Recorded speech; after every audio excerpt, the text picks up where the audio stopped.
আসসালামু আলাইকুম রহমতুল্লাহ বরকাতুহ। সুপ্রিয় শিক্ষার্থীবৃন্দ, তোমরা কেমন আছো? আশা করি নিশ্চয়ই তোমরা ভালো আছো। আলহামদুলিল্লাহ, আমিও ভালো আছি। আজকে আমরা অনলাইন ক্লাসে উত্তর আফ্রিকায় ফাতিমীয় খেলাফত বিষয়ে আলোচনা করব। তো আলোচনার শুরুতেই চলো জেনে নেওয়া যাক যে ফাতিমীয় কারা। আমরা জানি যে হযরত আলী এবং ফাতেমা রাদিয়াল্লাহর বংশধর যারা ইসলামের ইতিহাসে, তাদেরকেই ফাতিমীয় বলে আখ্যায়িত করা হয়। তো এই ফাতিমীয়দের আবার দুইটি শাখা, একটি হলো সাবিয়া, একটি হলো ইসনে আশারিয়া। সাবিয়া শব্দের অর্থ হলো সপ্তম বা সাত।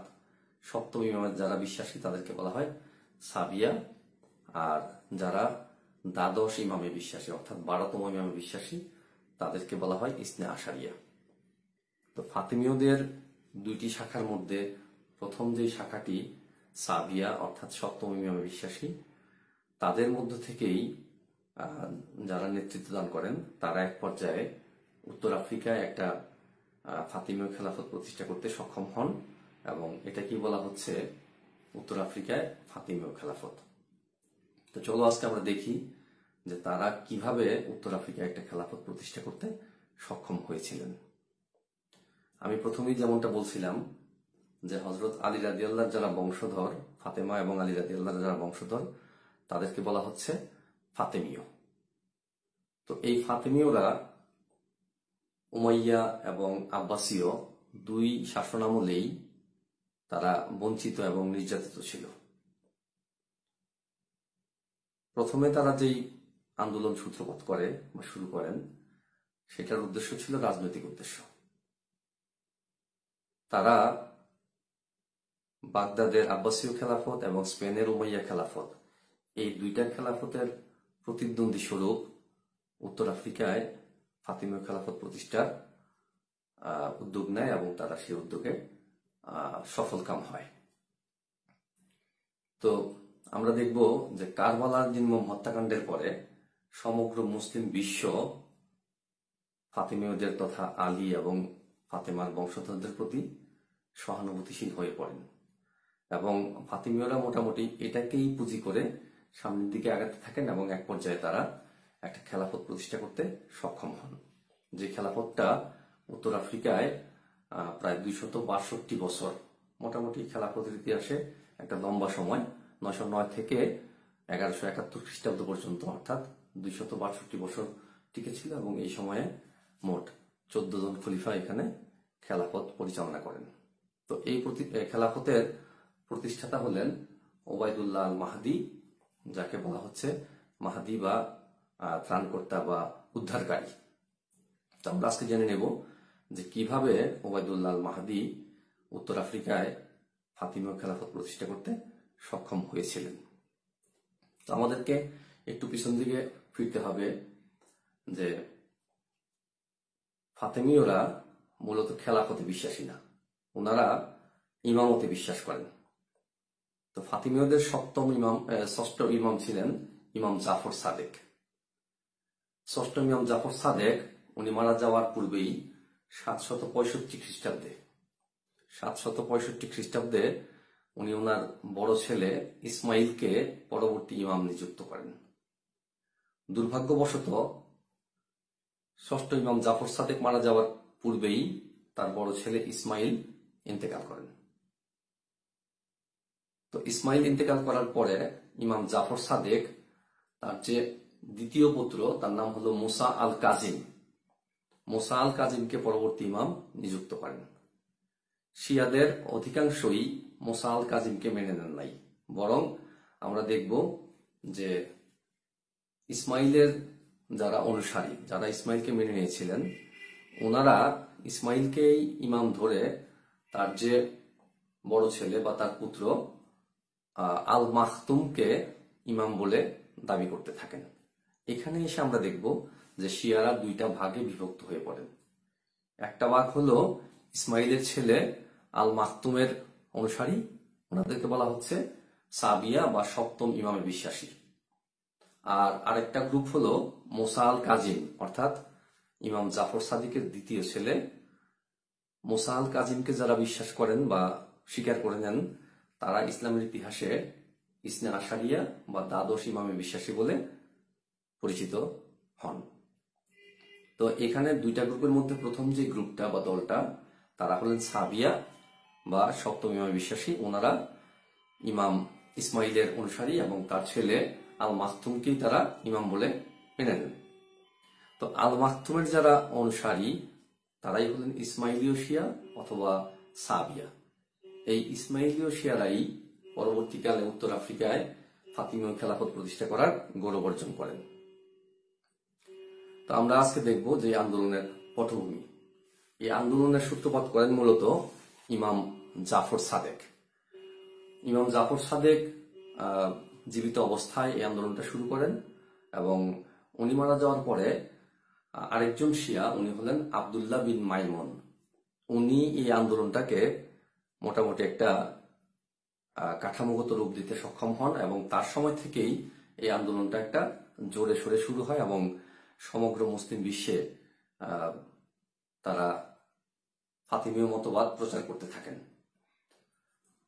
আব্দুল্লাহ বিন মাইমুন শিয়া মতবাদ প্রচার করার জন্য, ফাতিমীয় মতবাদ প্রচার করার জন্য সমগ্র মুসলিম বিশ্বে প্রচারক নিয়োগ করেন, যাদেরকে আরবিতে বলা হতো দায়ী।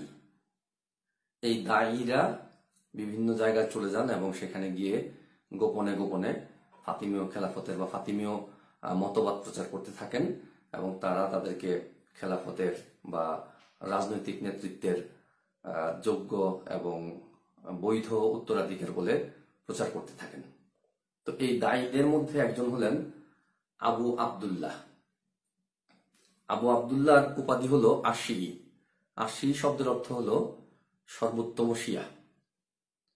তো এই আবু আব্দুল্লাহ 901 খ্রিস্টাব্দে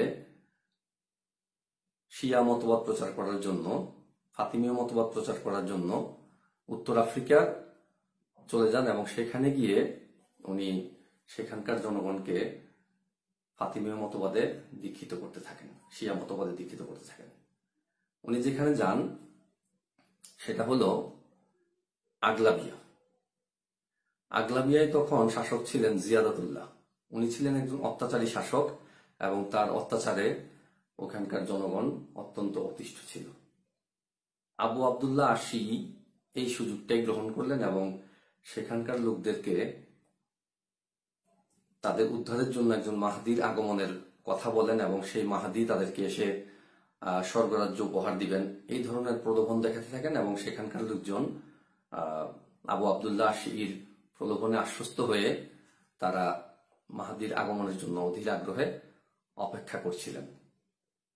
আবু আব্দুল্লাহ আশি যখন দেখলেন যে এখানে শিয়াদের একটা খেলাফত প্রতিষ্ঠা করার সুযোগ আছে, তখন উনি ওবায়দুল্লাহ আল মাহাদিকে আগলাবিয়া আসার জন্য চিঠি পাঠান। আবু আব্দুল্লাহ আশির সংবাদ পেয়ে ওবায়দুল্লাহ আল মাহাদি, যার মূল নাম হলো সাইদ বিন হাসান, সাইদ বিন হাসান 909 খ্রিস্টাব্দে উনি দলবল নিয়ে উত্তর আফ্রিকায় চলে আসেন এবং সেখানে এসে সেখানকার শাসক জিয়াদাতুল্লাহর সাথে তার একটা সংঘর্ষ হয়। সেই সংঘর্ষে আমরা দেখব যে জিয়াদাতুল্লাহর প্রায় 40,000 সৈন্য ফাতিমীয়দের হাতে নিহত হয় এবং এক পর্যায়ে জিয়াদাতুল্লাহ পরাজিত হয়ে পালিয়ে যেতে বাধ্য হন। জিয়াদাতুল্লাহ পালিয়ে যাওয়ার পরে সেখানে রাক্কার সিংহাসনে বসেন সাইদ বিন হাসান, যার উপাধি দেওয়া হয় ওবায়দুল্লাহ আল মাহাদি। সাইদ বিন হাসানকে ওবায়দুল্লাহ আল মাহাদি উপাধি দিয়ে ঘোড়ার পিঠে চড়িয়ে সমগ্র শহর প্রদক্ষিণ করানো হয় এবং জনগণ তাকে অত্যন্ত সাদরে গ্রহণ করে নেয়। এভাবে আমরা দেখব যে 909 খ্রিস্টাব্দে অতি সহজেই ফাতিমীয়রা উত্তর আফ্রিকায় একটা খেলাফত প্রতিষ্ঠা করতে সক্ষম হন, যার নাম আমরা বলছি ফাতিমীয় খেলাফত। তো সাইদ বিন হাসান বা পরবর্তীকালে যাকে বলা হচ্ছে ওবায়দুল্লাহ আল মাহাদি, উনি আসলেই হযরত ফাতেমা রাদিয়াল্লাহ এবং হযরত আলী রাদিয়াল্লাহর বংশধর কিনা, এটা নিয়ে ঐতিহাসিকদের মধ্যে মতবিরোধ আছে। কোন কোন ঐতিহাসিক মনে করেন যে উনি বা যারা এই খেলাফত প্রতিষ্ঠা করছেন তারা ফাতেমার বংশধর না, কিন্তু অধিকাংশ ঐতিহাসিক একমত হয়েছেন যে আসলে সাইদ বিন হাসান অথবা ওবায়দুল্লাহ আল মাহদী যিনি এই খেলাফতের প্রতিষ্ঠাতা, উনি আসলেই হযরত আলী রাদিয়াল্লাহ এবং হযরত ফাতেমা রাদিয়াল্লাহর বংশধর। অতএব এটা নিয়ে সন্দেহের বা যুক্তিতর্কের কোনো অবকাশ নেই। উনি আসলেই হযরত ফাতেমা রাদিয়াল্লাহর বংশধর এবং সেই হিসাবে তার প্রতিষ্ঠিত যে খেলাফত সেটা হলো ফাতিমীয় খেলাফত। আমরা এই ব্যাপারে এখন আর কোনো সন্দেহ পোষণ করতে পারি না, কারণ অধিকাংশ ঐতিহাসিক এটা সম্পর্কে একমত পোষণ করেছেন।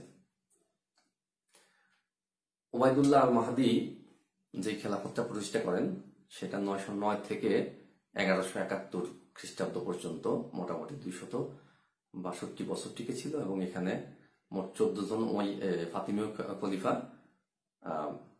খেলাফত পরিচালনা করেন। আমরা আজকে দেখব যে ওবায়দুল্লাহ আল মাহদীর চরিত্র এবং কৃতিত্ব। উনি ক্ষমতায় আসার পরে ওনার সামনে বেশ কিছু বাধা বিপত্তি দেখা দিয়েছিল এবং উনি সেগুলিকে অত্যন্ত সফলভাবে মোকাবেলা করেন। তার মধ্যে 1 নম্বর সমস্যা হলো আবু আবদুল্লাহ আশির হত্যাকাণ্ড। আরবের চিরাচরিত নিয়ম অনুযায়ী ওবায়দুল্লাহ আল মাহদী ক্ষমতায় আসার কিছুদিন পরেই আবু আবদুল্লাহ আশিকে হত্যা করে ওনার খেলাফত নিষ্কণ্টক বা বিপদমুক্ত করেন। যদিও আবু আবদুল্লাহ আশি ফাতিমীয় খেলাফতের জন্য হুমকিস্বরূপ ছিলেন এই বিষয়ে জোরালো কোনো যুক্তি নেই, তারপরেও ওবায়দুল্লাহ আল মাহদী আবু আবদুল্লাহ আশির জনপ্রিয়তায় আশঙ্কিত হয়ে ওনাকে সন্দেহবশত হত্যা করেন এবং ওনার সম্ভাব্য বিপদ থেকে উনি খেলাফতকে রক্ষা করেন। এছাড়া ওনার সাম্রাজ্যে ছোটখাটো কিছু সমস্যা ছিল, এর মধ্যে একটা হলো খারিজি বিদ্রোহ। আমরা জানি যে আলী রাদিয়াল্লাহর সাথে মুয়াবিয়ার দ্বন্দ্বের সময়ে আলী রাদিয়াল্লাহর যেসব অনুসারী ওনার দল ত্যাগ করছিলেন ওনারাই ইসলামের ইতিহাসে খারিজি নামে পরিচিত এবং এই খারিজিরা সমগ্র মুসলিম বিশ্বে বিশৃঙ্খলা অব্যাহত রাখে এবং তারা ওবায়দুল্লাহ আল মাহদীর ফাতিমীয় খেলাফতের সময় বিশৃঙ্খলা করার চেষ্টা করে এবং ওবায়দুল্লাহ আল মাহদী অত্যন্ত দক্ষতার সাথে তাদেরকে পরাজিত করেন এবং ওবায়দুল্লাহ আল মাহদীর হাতে প্রায় 8000 খারিজি নিহত হন। এভাবে উনি খারিজি বিদ্রোহ দমন করার চেষ্টা করেন। এবং আরেকটা বিদ্রোহ ছিল, সেটা হলো কাতামা গোত্র। উত্তর আফ্রিকার একটা গোত্র ছিল কাতামা গোত্র। ওনারাও ওবায়দুল্লাহ আল মাহদীর শাসনে সন্তুষ্ট ছিলেন না। ওবায়দুল্লাহ আল মাহদী অত্যন্ত কঠোর হস্তে তাদেরকেও দমন করেন। মাহদী যেই কয় বছর শাসন করছিলেন তার মধ্যে উনি কয়েকটা রাজ্য জয় করারও চেষ্টা করেন। এর মধ্যে হলো আল মাগরেব এবং ত্রিপলি। উনি এই 2টা রাজ্য জয় করতে সক্ষম হন, কিন্তু দুর্ভাগ্যবশত উনি পরপর 2 বার অভিযান চালিয়ে মিশর জয়ের চেষ্টা করে ব্যর্থ হন। উনি ওনার জীবিত অবস্থায় বা জীবদ্দশায় মিশর জয় করতে সক্ষম হন নাই, যদিও পরবর্তীকালে ওনার যারা পরবর্তী শাসক আছেন তারা মিশর জয় করার গৌরব অর্জন করতে সক্ষম হয়েছিলেন। তো যাই হোক, আমরা যদি ওনার চরিত্র এবং কৃতিত্ব আলোচনা করি তাহলে দেখব যে উনি অত্যন্ত নিঃস্ব অবস্থা থেকে, অত্যন্ত বাজে অবস্থা থেকে একটা খেলাফত প্রতিষ্ঠা করতে সক্ষম হয়েছিলেন এবং সেই খেলাফতটা 262 বছর টিকে ছিল। উনি হলেন এই খেলাফতের প্রতিষ্ঠাতা এবং শুধুমাত্র প্রতিষ্ঠাতাই না, উনি বংশের শ্রেষ্ঠ শাসকদের মধ্যেও একজন। আর ওনার সম্পর্কে আরো কিছু কথা বলতে গেলে বলতে হবে উনি ছিলেন দূরদর্শী রাজনীতিবিদ। যদিও আবু আবদুল্লাহ আশির হত্যাকাণ্ডকে সাধারণ দৃষ্টিকোণ থেকে জঘন্য মনে হবে, কিন্তু আরবের চিরাচরিত নিয়ম অনুযায়ী এরকম ঘটনা আমরা আগেও দেখতে পাই। আব্বাসীয় খেলাফতে এরকম ঘটনা ঘটেছে। তো উনি আবু আবদুল্লাহ আশির জনপ্রিয়তায় আশঙ্কা প্রকাশ করেছিলেন এবং সেই জন্য আবু আবদুল্লাহ আশিকে হত্যা করে ওনার খেলাফতকে উনি নিরাপদ করতে সক্ষম হয়েছিলেন। এছাড়া উনি বৈদেশিক সম্পর্কের ক্ষেত্রে আমরা দেখব যে স্পেনের একজন বিদ্রোহী নেতা ওমর বিন হাফসন, উনি ওবায়দুল্লাহ আল মাহদী ওমর বিন হাফসনের সাথে যোগাযোগ রক্ষা করেছিলেন। এছাড়া আব্বাসীয় খেলাফত যে বিদ্রোহ দেখা দিয়েছিল, বিদ্রোহীরা মক্কার হজরে আসওয়াদ দখল করে নিয়ে গিয়েছিল। তো উনি ওনার নিজস্ব প্রচেষ্টায় সেটাকে ফিরিয়ে আনতে সক্ষম হয়েছিলেন। এছাড়া আমরা দেখব যে ওনার মধ্যে অত্যন্ত সাংগঠনিক দক্ষতা অনেক ভালো ছিল। উনি একজন উঁচু মানের নেতা ছিলেন, দূরদর্শী রাজনীতিবিদ ছিলেন। আর সামরিক সংস্কারের ক্ষেত্রে দেখব যে উনি একটা বিশাল সেনাবাহিনী তৈরি করেছিলেন এবং সেখানে নিয়মিত বেতন, নিয়মিত প্রশিক্ষণ ইত্যাদি ব্যবস্থা ছিল। আর ফাতেমীয় খেলাফতের মধ্যে উনি প্রথম নৌবাহিনী বা নৌবহর তৈরি করার কৃতিত্ব অর্জন করেছিলেন। এইসব দৃষ্টিকোণ থেকে আমরা দেখব যে ওবায়দুল্লাহ আল মাহদী স্বল্প সময়ের মধ্যেই ওনার খেলাফতে উনি বেশ কিছু সংস্কারমূলক কাজ করতে সক্ষম হয়েছিলেন। স্থাপত্যের কথা না বললেই না, উনি স্থাপত্য শিল্পেও যথেষ্ট অবদান রেখে গিয়েছেন। ওনার রাজত্বে উনি অনেক রাস্তাঘাট, মসজিদ, মাদ্রাসা তৈরি করছেন এবং সবচেয়ে যেই উল্লেখযোগ্য বিষয় সেটা হলো আল মাহদিয়া নগরী। 916 থেকে 920 খ্রিস্টাব্দ এই 4-5 বছরের মধ্যে উনি গাইডওয়ানের দক্ষিণ পশ্চিম দিকে এবং তিউনিসিয়া উপকূলে উনি একটা নতুন শহর তৈরি করেন, যার নাম দেওয়া হয় ওনার নামে আল মাহদিয়া, এবং উনি সেখানে ওনার রাজধানী স্থানান্তর করেন। আল মাহদিয়া ছিল একটা অত্যন্ত সুসজ্জিত শহর। ওখানে রাস্তাঘাট, বিভিন্ন রাজকীয় প্রাসাদ ইত্যাদি দিয়ে উনি সেই শহরকে সুসজ্জিত করে তুলতে সক্ষম হয়েছিলেন। উনি যেই খেলাফতটা তৈরি করে দিয়ে গিয়েছেন সেটা ছিল ইসলামের ইতিহাসে একটা অনন্য কীর্তি। উনি যদিও উত্তর আফ্রিকার আগলাবিয়ে দিয়ে শুরু করছিলেন এবং উনি মিশর জয় করতে চেষ্টা করে ব্যর্থ হয়েছিলেন, কিন্তু ওনার যারা পরবর্তী উত্তরাধিকার তারা ঠিকই মিশর জয় করতে সক্ষম হয়েছিলেন এবং এই মিশর জয়ের মধ্য দিয়ে ফাতিমি খেলাফতের একটা বিরাট বিস্তৃতি লাভ করে। সবশেষে আলোচনায় আমরা বলতে পারি যে ওবায়দুল্লাহ আল মাহদী উত্তর আফ্রিকায় ফাতিমি খেলাফতের শুধু প্রতিষ্ঠাতাই না, উনি ছিলেন সেই বংশের একজন যোগ্য এবং শ্রেষ্ঠ শাসক। তো তোমরা সবাই ভালো থাকো। আশা করি আমরা আজকের আলোচনা থেকে উত্তর আফ্রিকায় ফাতিমীয় খেলাফত প্রতিষ্ঠার ঘটনা, পটভূমি এবং ফাতিমীয়দের পরিচয় সম্পর্কে জানতে সক্ষম হয়েছি। ইনশাল্লাহ আমরা পরবর্তী ক্লাসে মিশরে ফাতিমীয় খেলাফত বা মিশরে তাদের যে জয়যাত্রা এবং তাদের যে অন্যান্য কার্যকলাপ, তাদের যে উন্নয়নমূলক কার্যকলাপ, ইসলামের ইতিহাসে তাদের অবদান, আমরা সেগুলি নিয়ে আলোচনা করব। সে পর্যন্ত সবাই ভালো থাকো। আল্লাহ হাফেজ। আসসালামু আলাইকুম ওয়া রাহমাতুল্লাহ।